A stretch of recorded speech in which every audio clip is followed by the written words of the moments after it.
Fog clung to the twisted roots of the Appalachian forest, thick enough to choke the moonlight. Every step deeper into the woods felt like crossing a line, a threshold where the air itself whispered warnings.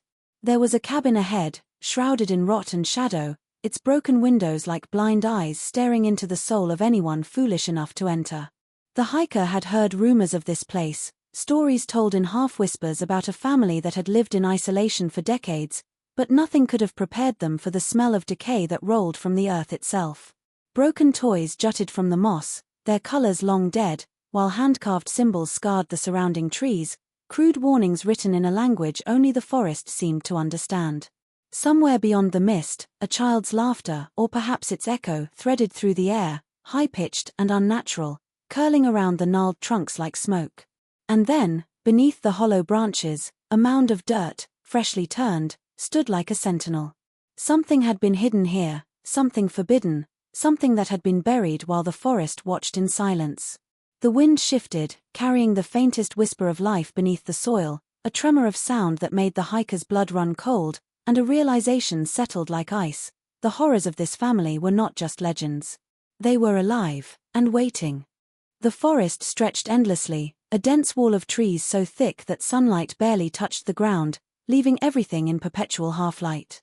The hiker had been wandering for hours, unsure if they were lost or if the woods themselves were deliberately bending around them, guiding them toward some unseen destination. Each step sank into the wet soil, the smell of decay thick in the air, a mixture of rotting leaves, damp earth, and something fouler that hinted at hidden death. Branches clawed at clothing and skin, as though the forest resented intrusion, but there was a strange magnetism pulling the hiker forward, deeper into the heart of shadow. The path was barely visible, overgrown with roots and brambles, yet faint signs suggested others had moved this way before: broken twigs, trampled moss, and the occasional imprint of a small, bare foot pressed into the mud. These traces were subtle, almost imperceptible, but enough to unsettle the hiker, awakening an instinctive sense that they were being watched. The sounds of the forest were disorienting, distant rustles, snapping twigs, and the occasional high-pitched, almost childlike giggle that seemed to come from nowhere, disappearing as quickly as it arrived. As the hiker pressed on, the trees began to thin slightly, revealing glimpses of a structure partially hidden in the shadows, its outline jagged against the grey fog that settled low over the ground. At first, it seemed abandoned, a relic of some forgotten era, its walls darkened by years of moisture and neglect. Yet something about it felt alive, as though it exhaled a silent warning. Approaching cautiously, the hiker noticed symbols etched into the bark of surrounding trees, crude carvings resembling twisted faces and abstract forms, patterns that seemed to crawl along the wood under the shifting light. There were remnants of human activity scattered nearby: broken furniture, tattered blankets, and small toys half buried in moss, their colors faded and muted, but unmistakably made for children. Each object felt like a message, a breadcrumb left behind to hint at the lives that once occupied this place, or perhaps to warn intruders away. The air grew colder as the hiker moved closer, carrying a sharp, almost metallic tang, and the forest seemed to close in tighter, the shadows stretching like fingers across the path. Every instinct screamed to turn back, yet curiosity gnawed relentlessly. There was a rhythm to the forest, a hidden pulse that seemed to beat beneath the soil and in the wind, leading the hiker to a clearing where the cabin waited, a silent sentinel in a world that had almost forgotten it existed, promising that the darkest truths of the family who once lived here were waiting to be uncovered. The isolation of the place became impossible to ignore as the hiker stepped closer, every sound amplified in the thick, suffocating silence of the woods. The surrounding trees formed a natural barrier, their twisted trunks and heavy underbrush cutting off any possibility of an easy retreat, trapping the hiker in a world that seemed deliberately removed from civilization. The remnants of human presence were everywhere, subtle yet unsettling, each item telling a story of neglect, secrecy, and long-ago intrusion into forbidden boundaries. Broken furniture lay in disarray, half sunken into the soft earth as though the ground itself was attempting to reclaim it, while shards of glass from shattered windows reflected the grey light in small, cold flashes that felt like warning eyes.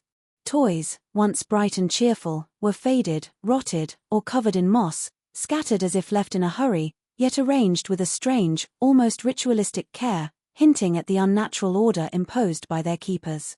Small cages, handmade from rusting wire and splintered wood, sat tucked into corners of the clearing, their emptiness more disturbing than the presence of anything inside, suggesting the captivity of creatures, human or otherwise, long forgotten by the outside world. The air itself carried a weight, thick with humidity and the subtle, underlying tang of decay, each inhalation bringing with it an uneasy tension that seemed to grip the hiker's chest. The forest was not just a backdrop, it was an accomplice, muffling sounds, bending light, and stretching shadows in impossible directions, making the hiker second-guess every movement. Even the animals were absent, the usual calls of birds and rustlings of small mammals replaced by a heavy, oppressive quiet, as if the forest had been drained of life in order to serve some darker purpose. Every step forward revealed more signs of deliberate human intervention, a path trodden with intent rather than randomness, faint footprints pressed into mud and leaf litter, and remnants of meals long decayed yet arranged with a care that suggested ritual rather than negligence. Each element combined to form an environment that was almost sentient in its hostility, an unspoken warning etched into the very soil, air, and timber. The hikers' unease grew as they began to notice small, inexplicable details, scratch marks on the trees that did not match any known animal patterns, depressions in the earth that suggested hidden burials, and the sense that eyes, though unseen, tracked every movement. It was clear that this family had not merely lived here, they had shaped the woods themselves to serve as a barrier and a warning, an isolated fortress of secrecy and horror where nothing from the outside world could intrude, and where the boundaries between life and death, sanity and madness, had been carefully and horrifically blurred. Night fell like a heavy shroud over the forest, and with it came a transformation that made the trees seem alive in ways the hiker could barely comprehend. The shadows deepened, stretching unnaturally across the ground, and the fog thickened, curling around gnarled roots and rocks like serpents. Every rustle of leaves or snapping of a twig set the hiker's nerves on edge, and yet the most unnerving sounds were the whispers, soft and insistent, drifting through the mist as if carried on the wind itself. At first, they were nearly imperceptible, like the faint rustling of silk or the sigh of a distant stream, but gradually they took shape into voices, high-pitched, childlike, and unnervingly human. They spoke no discernible words, yet the tones conveyed fear, pleading, and sometimes faint laughter that twisted into something grotesque. The hiker spun in every direction, searching for the source, but found nothing but the fog and the dark outlines of the forest, the whispers seeming to move with them, circling, teasing, and never revealing themselves. Each sound was layered, overlapping, creating the impression that multiple presences lurked just out of sight, hidden behind trunks and brambles, watching with patience born of generations. The forest itself seemed complicit in the deception, the mist hung in unnatural pockets, shadows bent at odd angles, and the wind carried voices that originated nowhere. The hiker's heartbeat quickened, pounding in rhythm with the whispers, a sickly chorus that seemed to echo from beneath the earth as well as above it. Every instinct screamed to run, yet the forest offered no clear path of escape, and the compulsion to move forward, driven by both curiosity and fear, was irresistible. Somewhere ahead, a small light flickered briefly, a reflection or perhaps a lantern, vanishing almost as soon as it appeared, drawing the hiker deeper into the maze of trees. Occasionally, the whispers would coalesce into faint giggles, high and ringing, then drop to near silence, leaving only a sense of cold breath brushing the nape of the neck. It was impossible to tell whether these voices were real or hallucinations born of fatigue and terror, yet they felt disturbingly deliberate, as though the unseen inhabitants of the forest were aware of the hiker and playing a cruel, invisible game. As the night deepened, the sounds intensified, layering over one another in a complex rhythm that suggested not just presence but purpose, a communication that the hiker could not understand but could feel, pressing into the mind like cold hands. Fear became tangible, almost a physical weight, and with it came the realization that whatever existed here in the darkness was not merely lurking, it was aware, patient, and watching, waiting for a moment when curiosity and dread would combine into a fatal misstep that the forest itself seemed eager to witness. Through the shifting fog and wavering light of the forest, the hiker finally caught glimpses of movement, figures that were unmistakably human, yet twisted and unsettling in ways that made the blood run cold. They moved with an eerie precision, silent and deliberate, slipping between trees like shadows given flesh.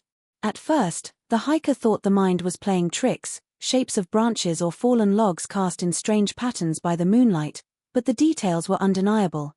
Pale, almost translucent skin stretched tightly over gaunt frames, eyes too large for their faces, reflecting faint luminescence in the darkness. Their movements were unnatural, jerky, and sudden, yet fluid in a way that suggested a lifetime of practiced stealth.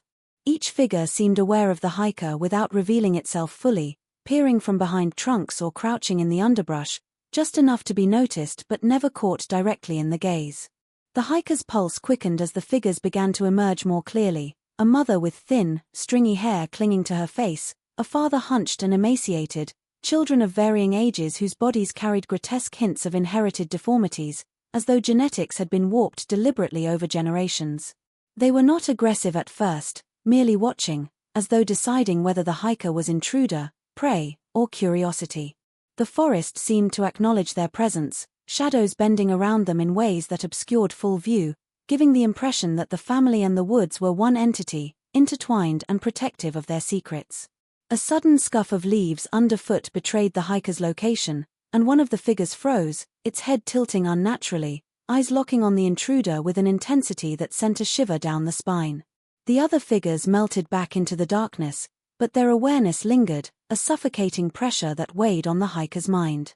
From the journals and remnants glimpsed earlier, it became terrifyingly clear that this family had deliberately secluded themselves, cultivating not just isolation but a grotesque purity of blood, their features and mannerisms shaped by decades of inbreeding and obsessive control over their environment.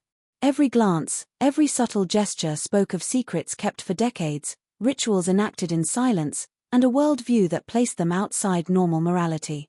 The hiker's steps faltered as a child emerged briefly from the shadows, face pale and expressionless, hair clinging to a sunken skull, eyes that seemed old beyond their years, watching as though understanding every thought and fear in the hiker's mind. They did not speak, yet their presence carried a weight heavier than words. The forest felt alive around them, almost protective, as though the figures could vanish and reappear at will, shadows and flesh interwoven. And in that moment, the hiker understood that these were no ordinary people, these were the descendants of generations shaped by isolation, secrecy, and a hidden horror that had grown unchecked in the deep, dark woods, and that the family's vigilance was absolute, their awareness of the intruder complete. As the hiker ventured closer to the heart of the forest, the remnants of the family's hidden lives revealed themselves in increasingly disturbing detail, hinting at rituals and practices far darker than mere isolation. Scattered across the damp earth were journals, old and water-stained, their pages filled with cramped, precise handwriting, diagrams of figures both human and abstract, and detailed instructions for ceremonies that seemed designed to reinforce the family's twisted sense of continuity. The entries described methods to ensure that the bloodline remained pure, accounts of children carefully selected and manipulated, and instructions for controlling behavior through fear, confinement, and punishment. Each passage was meticulous, almost clinical, betraying an obsession that had persisted over decades, generations, a doctrine passed down from parent to child with unflinching adherence. The hiker's unease grew with every page turned, each line a confirmation of the grotesque world inhabited just beyond the veil of ordinary perception. Objects nearby further illustrated the rituals described. Hand-carved figurines lined the forest floor, each representing a family member, their shapes exaggerated or distorted in ways that suggested both reverence and control. Small pits and depressions in the earth hinted at ceremonies performed directly in the soil, while charred remains of fires suggested repeated use, perhaps for offerings or to mark passages of life and death in accordance with the family's beliefs. Symbols were etched into stones and tree trunks, repeating patterns seen in the journals, as if the entire forest had become a canvas for a long, obsessive practice. The hiker noticed subtle signs of preparation in the area, cleared spaces forming almost labyrinthine paths, arrangements of rocks and sticks that marked boundaries, and small cages, some collapsed, some intact, implying experimentation, confinement, and punishment. These objects spoke of lives meticulously controlled, rituals performed not in secrecy for the world but as acts of devotion to the family's own doctrine, a system of order rooted in fear, superstition, and an unshakable belief in the sanctity of their bloodline. The further the hiker explored, the more apparent it became that these rituals were not sporadic or incidental. They were the core of existence for the family, a framework that had shaped every decision, every relationship, and every generation. The journals described patterns of behavior, coded punishments, and secret celebrations, each aligned with the cycles of birth, growth, and death within the family. The meticulousness, the obsessive care, and the sheer brutality of the instructions revealed a mindset unencumbered by outside morality, a system of control perfected over decades. It became chillingly clear that the horrors of this family were not random acts of violence or neglect, they were deliberate, ritualized, and deeply ingrained practices, a hidden order maintained in the shadow of the forest, where the boundaries between tradition, obsession, and cruelty had been erased over generations, leaving only a terrifying, methodical devotion to the preservation of a corrupted lineage. The hiker stumbled upon the grave entirely by accident, drawn to a slight rise in the earth that seemed too deliberate to be natural. The soil was freshly disturbed, darker than the surrounding ground, and scattered leaves and twigs had been hastily pushed aside, almost as if someone or something had tried to erase the evidence of what lay beneath. Kneeling down, the hiker's hands brushed against a small fragment of porcelain, a piece of a toy, half buried and chipped, and a sinking feeling took hold. There was an unmistakable impression that this mound was not simply a marker of the past, but a recent, horrifying act. The closer they looked, the more chilling details became apparent, indentations in the dirt that suggested a small body had been pressed into the ground, compacted into the tight space as if to fit against the will of the soil itself. The surrounding earth seemed to radiate a cold, almost sentient presence, an oppressive weight that pressed down not just physically but mentally, making each breath shallow and every movement feel deliberate and exposed. As the hiker examined the grave, fragments of clothing, matted and darkened with earth, clung to the surface, and small, delicate bones protruded just beneath the dirt, faintly visible through the eroded soil. The realization struck with overwhelming clarity: this was not a ceremonial burial, not a dignified laying to rest. This child had been forced into the earth alive, buried in secrecy, hidden away from the world, and the forest itself had become the accomplice in silence. Panic clawed at the hiker's chest, a visceral, choking sensation, but a morbid curiosity propelled them to peer deeper, to understand the scope of the atrocity. There was a subtle pattern to the placement of other small mounds nearby, partially obscured by ferns and moss, suggesting that this was not an isolated incident but part of a recurring practice, a grim ritual repeated across years or even decades. The hiker felt eyes or the weight of the family's lingering presence upon them, a sensation as if the forest itself were aware of their intrusion, waiting to see how the secret would be received.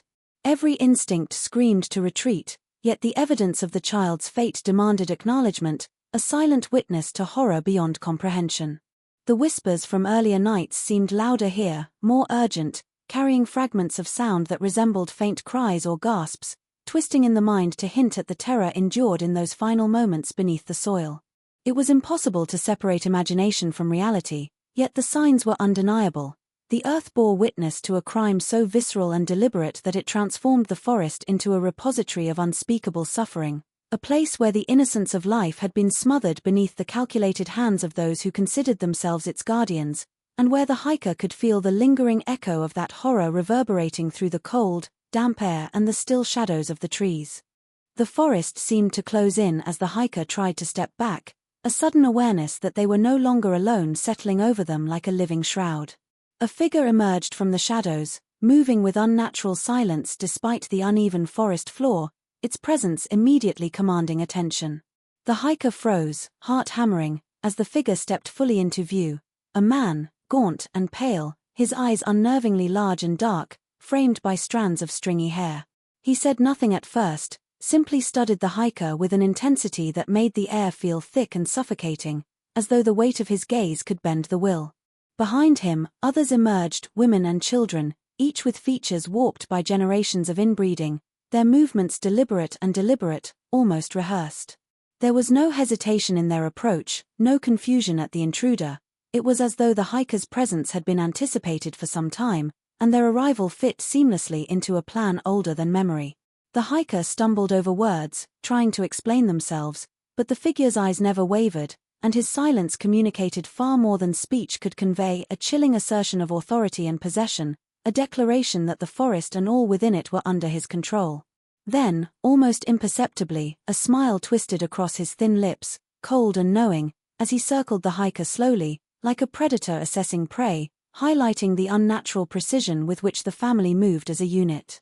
He spoke at last, his voice low and deliberate, a monotone that carried through the trees without needing to rise, revealing a worldview that was foreign, yet terrifyingly coherent. Every word conveyed a belief system rooted in fear, control, and the preservation of a corrupted lineage, where outsiders were threats to be observed, tested, and measured against an inherited code of survival.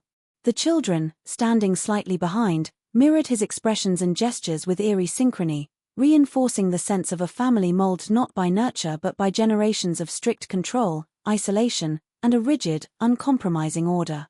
The hiker realized with a cold, sinking certainty that the danger was not only physical but psychological. This family had honed instincts and behaviors designed to intimidate, manipulate, and dominate, and they would use every subtlety of body language, gaze, and silence to bend intruders to their understanding of the world.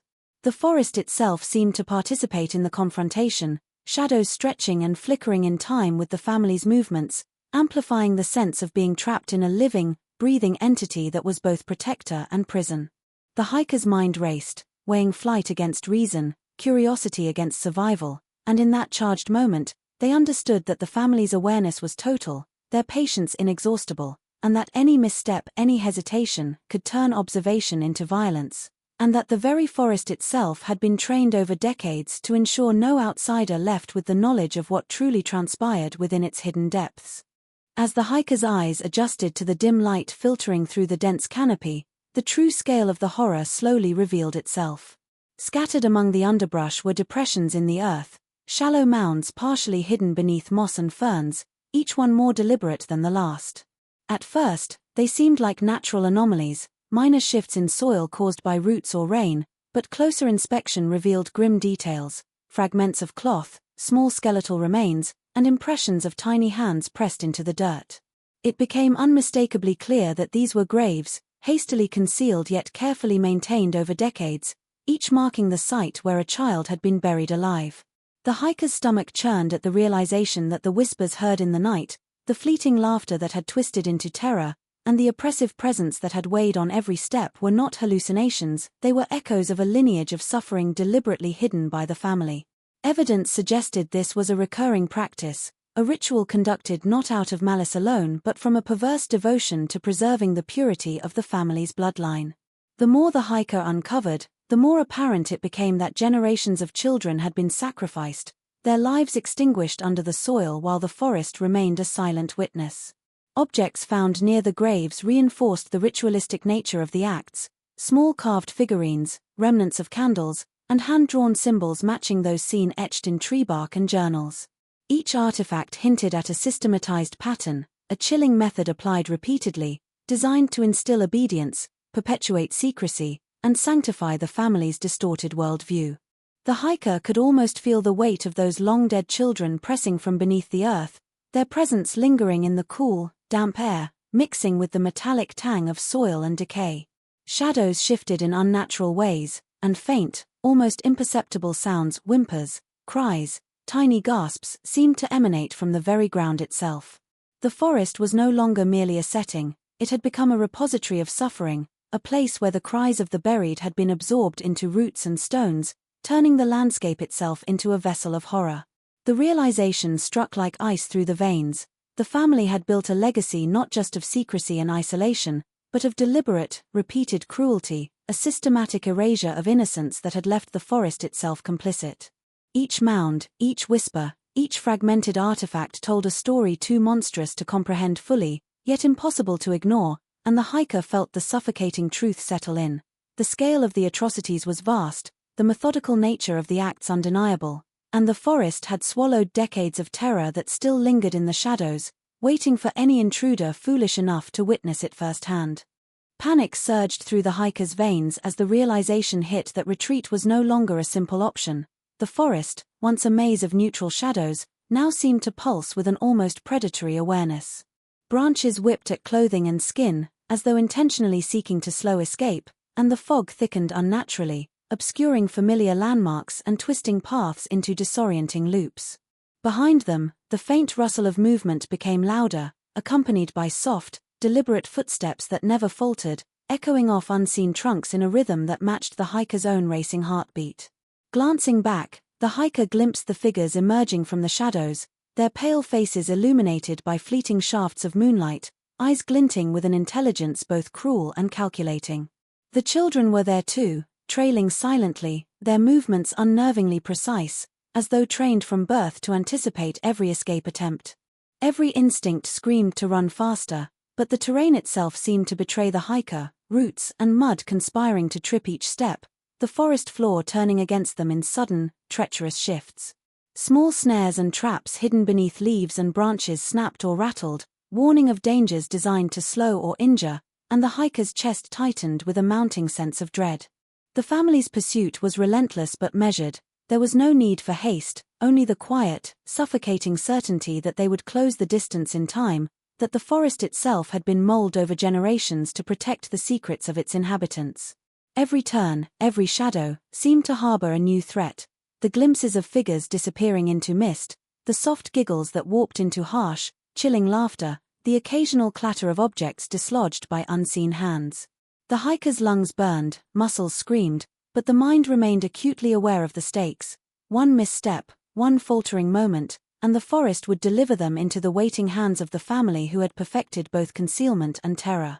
Heart-pounding, the hiker tried to navigate toward any semblance of safety, yet the lines between path and obstacle blurred as the fog thickened, light dimmed, and the oppressive presence of the family seemed to grow heavier, almost tangible. Whispers drifted through the trees, mocking and disorienting, some seeming to come from the very soil beneath their feet, others echoing from above, creating the impression that the forest itself conspired to prevent escape. Every instinct screamed surrender, yet the hiker pressed on, driven by a desperate need to survive, propelled through the labyrinth of twisted trees, mud, and roots, aware that the pursuit was as much psychological as it was physical. The distance closed imperceptibly, the shadows thickened, and with every heartbeat, the hiker understood that escape was possible only if cunning, speed, and sheer luck aligned perfectly, for the forest had become a living trap and the family's vigilance was absolute, patient, and inexorably closing in on the intruder who had dared trespass. Even after the hiker had finally stumbled free of the forest's immediate grasp, the shadows of that place clung to their mind, lingering in every corner of thought and memory. The path back to civilization felt surreal, almost unreal. The world outside the woods bathed in normalcy that seemed grotesquely indifferent to the horrors that had been witnessed. Yet there was no relief, only a gnawing weight of knowledge, an understanding that the family's crimes were not merely localized acts of cruelty but a pattern hidden in plain sight, preserved over generations and carefully shielded from the outside world. Every street, every crowded place, every ordinary home became suspect in the hiker's mind, and the memory of pale, unblinking eyes and the eerie precision of movements haunted every waking moment. News of the discovery could have summoned authorities, journalists, or investigators, but the forest had swallowed its secrets too well. The child's graves, the symbols, the journals, and the ritualistic arrangements seemed almost designed to vanish, leaving only fragments to hint at the truth. The hiker carried these fragments, not as evidence alone, but as a living weight of terror, a knowledge that the family's methods, steeped in isolation, control, and perverse devotion to bloodline, had likely claimed lives before and would continue to do so in hidden corners. Sleep became elusive, haunted by the whispers that had seemed tied to the soil itself, and dreams were invaded by visions of small hands pressed against cold earth, faces pale and uncomprehending, the forest's silence amplifying the screams that no one else could hear. Attempts to rationalize or dismiss the memories failed. Logic clashed violently with the tangible remnants of horror, and the hiker understood that this knowledge was both a curse and a responsibility, a truth too terrible to share without risking disbelief, dismissal, or even danger. The forest, the family, and the ritualized cruelty had created a network of secrecy so complete that even exposure could feel impotent, a partial revelation of a much larger, ongoing system of terror. The hiker's life outside the woods was forever altered. Ordinary experiences now tinged with suspicion, the sense that unseen eyes could be watching, that generations of hidden practices continued undisturbed, and that the full scope of what had been buried, both literally and metaphorically, would never be known. Despite the escape, the forest had imprinted itself permanently on memory, its oppressive canopy, the mounds of earth, the delicate remains of children, and the cold, calculating gaze of the family remaining vividly etched. The hiker understood that survival had not ended the story, that the mystery persisted beyond physical boundaries, extending into the wider world, leaving questions of complicity, silence, and secrecy unanswered. The knowledge carried was both evidence of life and of death, a stark reminder that some horrors, though witnessed and documented, remain elusive, continuing in darkness, and that the legacy of the family's crimes, buried for decades, would linger indefinitely, a silent, malevolent force shaping the forest and haunting the world outside, leaving only the haunting question of what else might remain hidden, waiting for the unwary, patient, and unseen.